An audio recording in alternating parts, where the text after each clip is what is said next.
أعوذ بالله من الشيطان الرجيم بسم الله الرحمن الرحيم. આજે જે આપણે તરબિયત ઓલાદના સિલસિલામાં ટોપિક લઈશું, જે શરૂઆત કરશું તે છે ખેલકૂદ એટલે કે રમવું. આપણે જાણીએ છીએ કે બાળકોની જે વધારે પડતો સમય હોય છે બચપનમાં, એ ખેલકૂદમાં પસાર થતો હોય છે. તો આના વિશે શું બયાન થયું છે?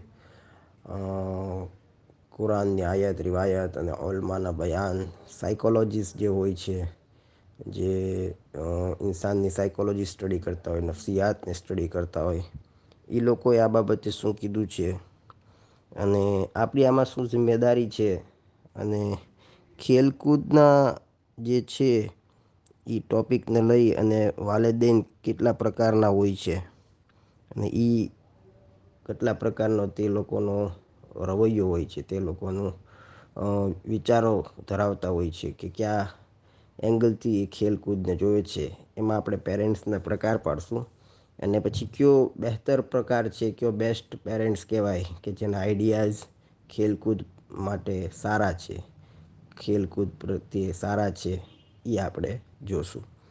તો જેવી રીતે કે અયતુલ્લા ઇબ્રાહિમ અમીનીની કિતાબ છે, તેમાં બયાન થયું છે કે શ્વાસ લેવું જે રીતે જરૂરી છે, આપણે શ્વાસ લઈએ છીએ, જરૂરી છે જીવવા માટે, એ જ રીતે બાળકો માટે ખેલકૂદ કરવું હોય છે. એ એક ફિતરી અમ્ર હોય છે, એટલે કે ફિતરતમાં એ લોકોની જે છે કે ખેલકૂદ કરતા હોય છે એ લોકો. અને એક હું ઇસ્લામિક સેન્ટર ઓફ ઇંગ્લેન્ડ કરીને એક યુટ્યુબની ચેનલ છે, તેમાં એક ઇંગ્લિશ લેક્ચરની એક સિરીઝ છે. ઘણા બધા આલિમોએ તેમાં બયાન આપ્યું છે પોતપોતાના વિચારો પ્રમાણે, પોતપોતાની રિસર્ચ પ્રમાણે. અને એમાં એક વાત ચાલતી હતી, તો એમાં એક સારો શબ્દ હતો કે એમ્પ્ટી ઓફ એનર્જી, એટલે કે એ લોકોને બસ એનર્જી જે છે એ પૂરી કરવાનું કોશિશ કરતા હોય. એટલે કોશિશ કરતા એક સેન્સ કે ભાઈ તે એક એનર્જીથી ભરેલા બાળકો હોય છે, એની ફિતરતમાં આ ખેલકૂદનું મિલાન હોય છે.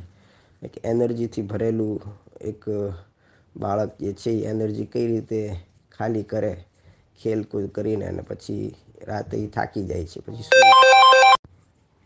તો એમાં એમ્પ્ટી ઓફ એનર્જી એવો એક શબ્દ વાપરો હતો, તો એ મને એટ્રેક્ટ કર્યો કે ભાઈ એનર્જી ખાલી કરતા હોય છે, એટલે ટૂંકમાં ખેલકૂદ કરતા હોય છે. આ કોઈ નેગેટિવ અમલ નથી, જે આપણે આગળ જોશું. અને વધારે પડતા બાળકો એમાં મશગુલ રહેતા હોય છે. જેમ જેમ સમય જતો જાય, બાળકો મોટા થતા જાય, તેમ તેમ ખેલકૂદની જે એની સરગર્મી છે, મશગુલિયાત છે, એ ઓછી થતી જાય. અને આહિસ્તા આહિસ્તા પછી જરૂરી કામમાં તેનું જે છે એ ડાયવર્ટ થતું જતું હોય છે. બાળકો જે છે એ એક જિંદા હકીકત હોય છે, અને તે પોતાની જાતને એક્ટિવ રાખવા માંગે છે. આપણે જોતા હશું બાળકોને કે કાંક ને કાંક તે કરતા હોય છે, એક્ટિવિટી કરતા હોય છે, ખેલકૂદ કરતા હોય છે, કંઈક પોતાની રિસર્ચ કરતા હોય છે, કોઈક રમકડું ખોલીને તોડતા હોય છે, કાં તો કોઈ વસ્તુને એને સંશોધન કરતા હોય છે. એટલે ટૂંકમાં એક્ટિવ રાખવાનું એ પસંદ કરતા હોય છે, તે એક્ટિવ રહેતા હોય છે બાળકો. તો એમાંથી એક એક્ટિવિટી લોકોની ખેલકૂદ હોય છે. અને જે બાળકો ખેલકૂદ નથી કરતા, તે જે છે એક એંગલથી જોઈ શકાય કે તે એક બીમારીની અલામત પણ હોઈ શકે. કેમ કે જે છે એ નોર્મલ બાળક જે હોય છે એ ખેલકૂદ કરતો રહેતો હોય છે. અને ખેલકૂદ વિશે હદીસ પણ મોજૂદ છે.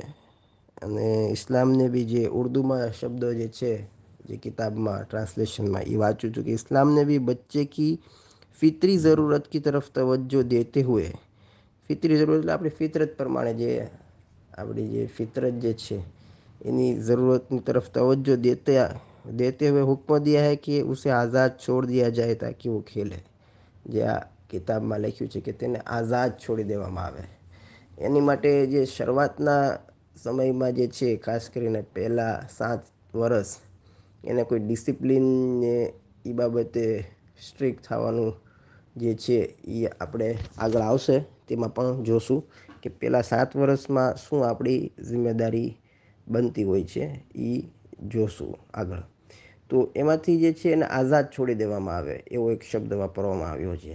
તો આપણે હવે એને કેદ કરવાની કોશિશ કરતા હોય છે. ઘણા મા બાપનું એવું જ તે હોય છે કે બાળકો ખૂણામાં બેસીને છાનામાના બેઠા રહે શાંતિથી. અને તો શું કરે બાળકો શાંતિથી બેઠા રહે તો આમને બેઠા રહે કે ઘણા જે છે એ મા બાપ આ પ્રત્યે ઘણા નેગેટિવ હોય છે. આગળ જતાં આપણે જે મા બાપના પ્રકાર પાડશું ખેલકૂદના રિલેટેડ એમાં 4 પ્રકાર ઓલમોસ્ટ પડશે. તો એમાં આવશે કે આપણે ખેલકૂદ તરફ કેવું ઓલું રાખીએ છીએ રુઝાન. પછી આગળ કિતાબમાં છે કે ખેલ બચ્ચો કી ફિતરી વર્ઝિશ છે, એટલે કે એક એક્સરસાઇઝ છે, ફિતરતની એક એક્સરસાઇઝ છે જે બચ્ચાઓની સમજણ અને અક્લની કુવતો જે છે, સમજણ છે, બચ્ચાની અક્લ છે, ઇન્ટેલિજન્સ છે, તે કામમાં લાવે છે અને તે એને મઝીદ તાકાત આપતું હોય છે. અને બચ્ચાઓને સોશિયલાઈઝ થવાની અને ઇમોશન્સ ડેવલપ કરતા હોય છે, ઇમોશન્સ બેદાર કરતા હોય છે. અને માશરત અને સોશિયલ લાઈફ જીવવા માટે અને જિમ્મેદારીઓ કબૂલ કરવા માટે ખેલકૂદ જે છે એ ધીરે ધીરે એને તૈયાર કરતું હોય છે, તેનું માઇન્ડ એને તૈયાર કરતું હોય છે. કઈ રીતે એ આપણે આગળ જોતા રહીશું. પછી આગળ જે છે એ લખે છે કે બચ્ચાઓ જે છે ખેલકૂદની વખતે બહારની દુનિયાથી જાણકાર થાય છે, જાણે છે દુનિયાને અને હકીકતોને સમજે છે, કામ કરવાનો અંદાજ શીખે છે અને ખતરો હોય કઈ રીતે એનાથી બચવું એ પણ ધીરે ધીરે શીખે છે. એકબીજા સાથે કઈ રીતે રહેવું, કઈ રીતે દોસ્તી રાખવી એ બધું શીખે છે. અને ધીરે ધીરે પ્રેક્ટિસ કરે છે સુધારવાની, પછી ધીરે ધીરે મહારત મેળવે છે અને ધીરે ધીરે તે છે એ હકીકતોને સમજી અને સોશિયલ લાઈફ આગળ જીવવા માટે, પોતાની જિંદગી જીવવા માટે આગળ વધતું હોય છે, પ્રેક્ટિસ કરતું હોય છે.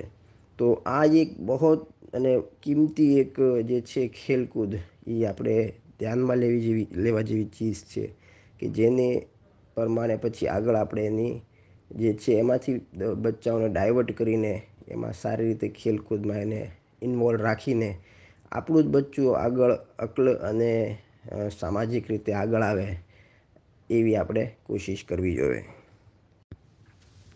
તો આજે આપણે ખેલકૂદ વિશે પ્રાઇમરી ઇન્ફોર્મેશન મેળવી અને આગળ ઇન્શાલ્લાહ ખેલકૂદમાં નેક્સ્ટ દર્સમાં જે છે એ મા બાપનો શું રવૈયો હોય છે, શું શું વિચારતા હોય છે મા બાપ, કયા રમકડા એને આપતા હોય છે, કયા રમકડા આપવા જોઈએ, કયા રમકડા એને ન આપવા જોઈએ, એ વિશે ઇન્શાલ્લાહ વાતચીત છે આગળ કિતાબમાં, તો એ આપણે જોશું.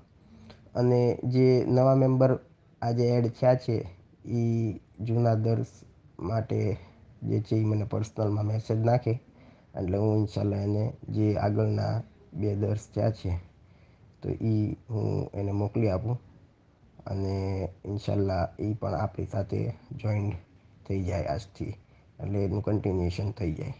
આખિર દાવાના અનિલ હમ્દુલિલ્લાહિ રબ્બિલ આલમીન.